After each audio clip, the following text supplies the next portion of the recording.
바나바가 예루살렘 교회에서 파송을 받아서 안디옥에 가서 이방인들에게 복음을 전하게 됩니다. 안디옥에 놀라운 부흥의 역사가 일어났고 그 사역이 많은 성도들이 모이면 모일수록 그 사역을 도울 수 있는 조력자가 필요했어요. 그래서 바나바는 약 10여 년 전에 벌써 이제 다소로 바울을 예루살렘에서 이제 형제들이 피신시킨 지 대략 한 9년 정도, 다소에서 바울은 아마도 자기의 고향에서 예수 그리스도를 증거하는 일을 했을 것입니다.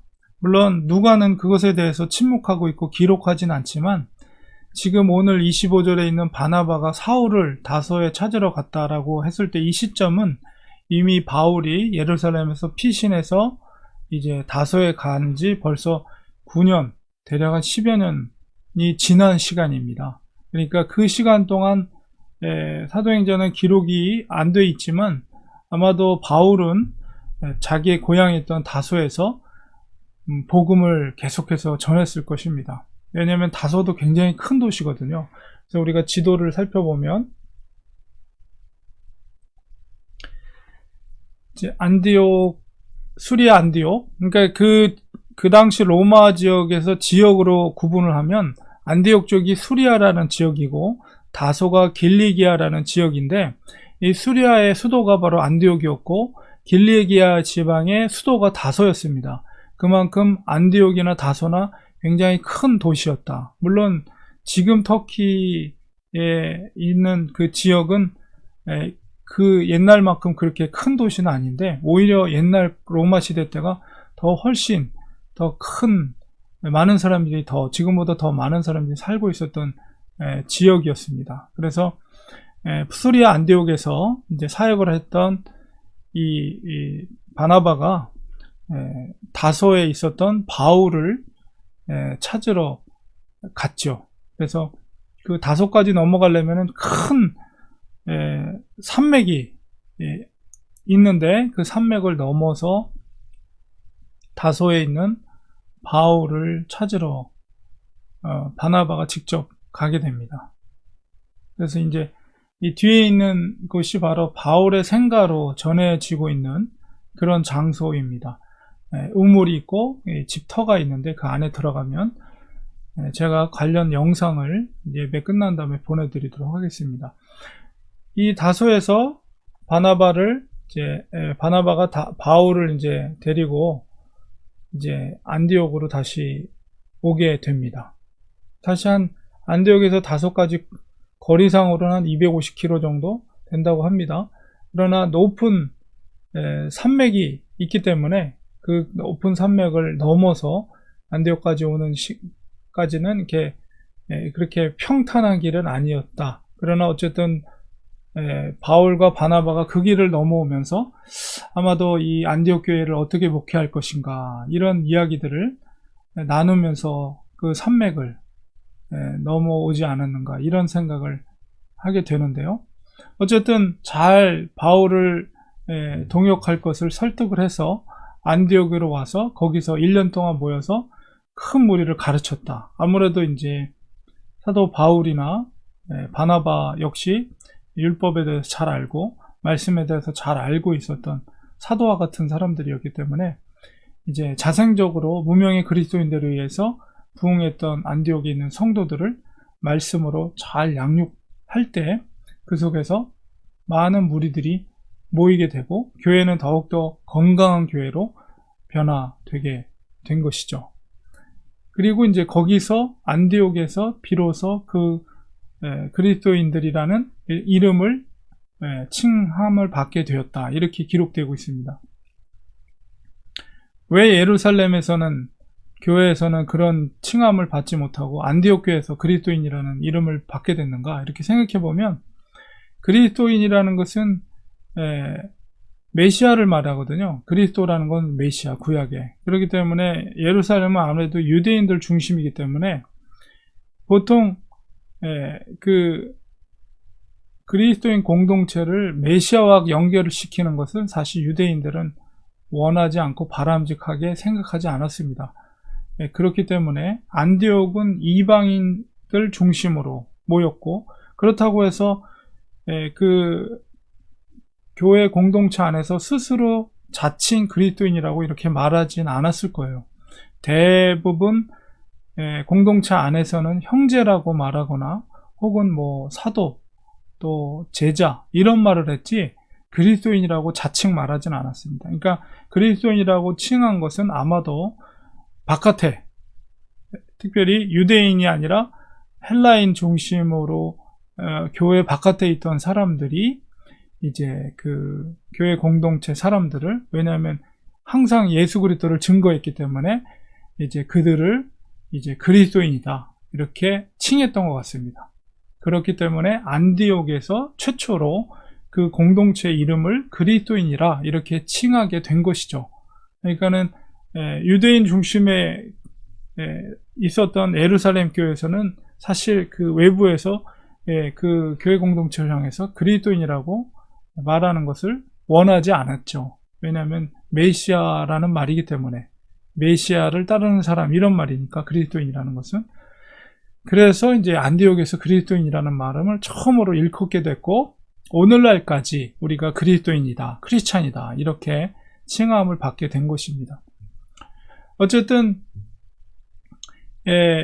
그 교회가 말씀으로 잘, 사도 바울과 바나바의 목양을 통해서 말씀으로 안디옥 교회가 잘 세워져 나가던 시점에 이제 그 당시에도 선지자가 있었습니다. 그러니까 사도 바울도 은사를 이야기할 때 사도, 그 다음에 뭐 선지자를 분명히 얘기하거든요.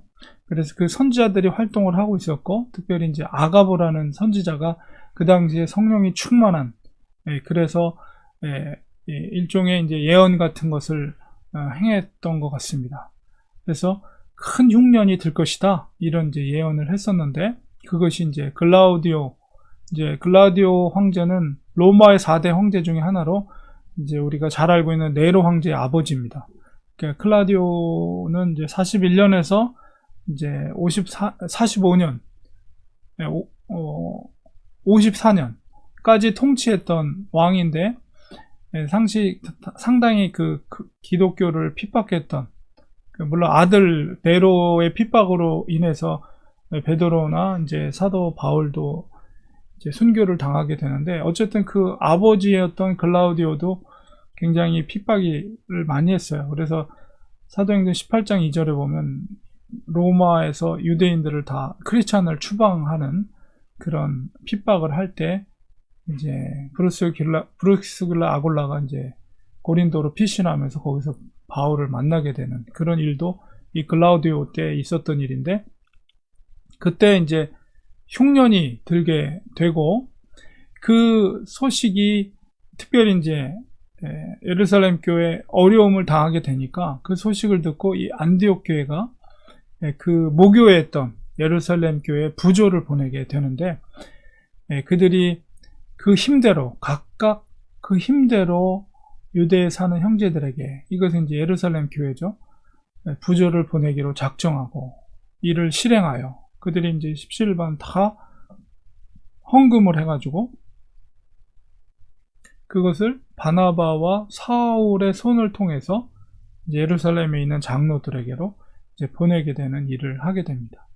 이게 안디옥 교회가 개척교회인데, 모교였던 예루살렘 교회를 통해서 개척된 교회인데, 오히려 그 교회가 모교회인 예루살렘 교회를 향해서 돈을, 헌금을 모아서 특별히 바나바, 사울의 손을 통해서 그것을 전달하게 하는 그런 믿음의 모습을 보게 됩니다. 그러니까 그 공동체가 얼마나 정말 순수하고, 그 다음에 복음에 대한 사모함이 있었고, 그렇기 때문에 그리스도인이라는 이름을, 아주 명예로운 이름을 얻게 된 것이며, 또한 모교에 있던 예루살렘 교회를 향해서 그들이 마음을 다해서, 정말 자원하는 마음으로, 또 힘을 다해서, 각각 그 힘대로라고 그랬으니까 한 사람 한 사람이 정말 자기의 모교인 예루살렘 교회를 향해서 힘을 다해서 헌금을 이렇게 모아서 보낸 것을 보게 됩니다.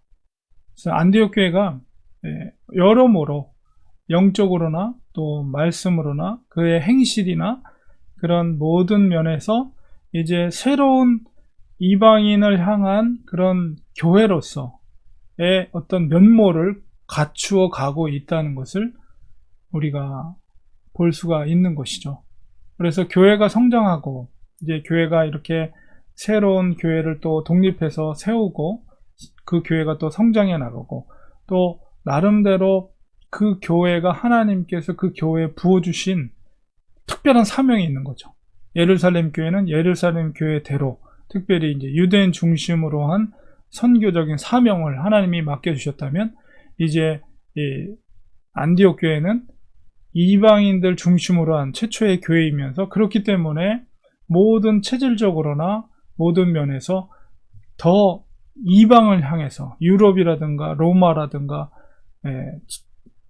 아시아라든가 고린도 지역이라든가 마게도니아 지역 이런 이방인들을 향한 교회로서의 사명을 안디옥 교회 하나님이 세워주셨고 거기에 또 일꾼으로서 또 바나바도 구브로 출신이기 때문에 헬라 문화권의 문화권을 갖고 있는 목회자였고 당연히 사도 바울도 다소 출신으로 이제 헬라 문화권에서 자라났기 때문에 이방인들에게 복음을 전하는 최적화된 그런 하나님의 사람들과 그런 하나님의 교회를 세우셔서 새로운 사역의 장을 하나님이 준비시킨 것입니다.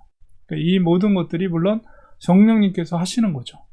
그래서 그 하나님의 사역 가운데는 이런 놀라운 하나님의 일하심과 준비와 함께 또 하나님의 사람들과 하나님의 교회가 그것을 감당한 것을 보게 됩니다. 이런 것을 보면서 오늘날 이 시대 속에서도 하나님이 원하시는 교회, 이 시대 속에서 하나님이 정말 어떤 열방을 향해서 어떤 것을 원하는가를 우리가 정말 영적으로 깊이 있게 하나님 앞에 깨닫고 하나님 앞에 정말 민감하게 하나님의 음성을 듣고 그 필요를 우리가 갖고 있는 로컬에서 그 역할들을 감당하는 성도들과 교회가 되는 것. 물론 오늘날에 2000년이 지나면서 정말 세계 곳곳에 많은 교회들이 세워지고 우리가 살고 있는 테미큘라, 미레타 이 지역에도 여러 교회들이 있죠. 그렇다면 우리 교회만이 우리가 하나님이 기뻐하시는 원하시는 교회 모습이 무엇인가 이런 것을 우리가 깊이 있게 생각하면서 목회자뿐만 아니라 성도들 한 분 한 분이 그런 것을 깊이 있게 영적으로 깨달으면서 우리의 사명을 잘 감당하면 하나님께 쓰임받을 수 있는 아름다운 교회가 되고 또 아름다운 제자들이 될 수가 있는 거죠. 하나님이 정말 명예로운 이름을 이 안디옥 교회에 주었고 오늘날까지 우리가 크리스찬이라는 이름을 갖고 있는데 그 이름에 걸맞는 얼마나 명예로운 이름입니까? 크리스찬이라는 게. 그 이름에 걸맞는 우리의 삶을 또한 살아가고 그런 교회를 섬길 수 있는 우리가 이 말씀 속에서 깨닫고 그렇게 쓰임받는 우리가 되기를 간절히 사모하면서 우리가 말씀을 깊이 있게 묵상하면 좋겠습니다. 우리 기도하겠습니다.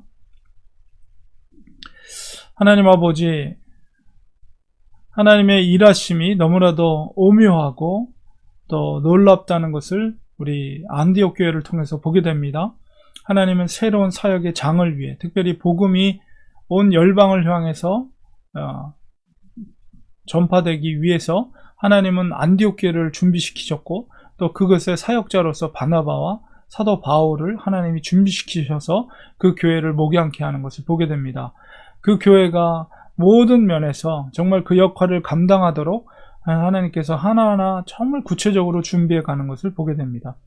하나님의 일하심은 오늘날 이 시대도 동일함을 고백합니다. 하나님께서 우리 교회를 세워주셨사오니 우리를 불러주시고 또 크리스찬이라는 명예로운 이름을 우리에게 허락해 주셨사오니 그 이름에 걸맞는 우리 온전한 하나님의 제자들이 되기 원합니다. 하나님의 몸된 교회가 되기 원합니다. 하나님 더욱더 영적인 그런 민감함 속에서 하나님과의 깊은 영적인 교제 속에서 하나님의 음성을 귀 기울여 듣게 하시고, 이 시대 속에서 우리가 처해 있는 이 로컬에서 정말 우리 교회의 사명이 무엇인지, 하나님 부르신 크리스찬으로서의 또 역할이 무엇인지를 바로 깨닫게 하시고, 그 일들을 정말 힘있게 능력있게 감당할 수 있는 우리들이 될 수 있도록 하나님 우리를 사용하여 주시고, 성령님께서 뜨겁게 역사해 주셔서 우리를 통해서 하나님의 나라가 확장되는 놀라운 역사들이 일어날 수 있도록 도와주시옵소서. 예수님의 이름으로 간절히 기도리옵나이다. 아멘.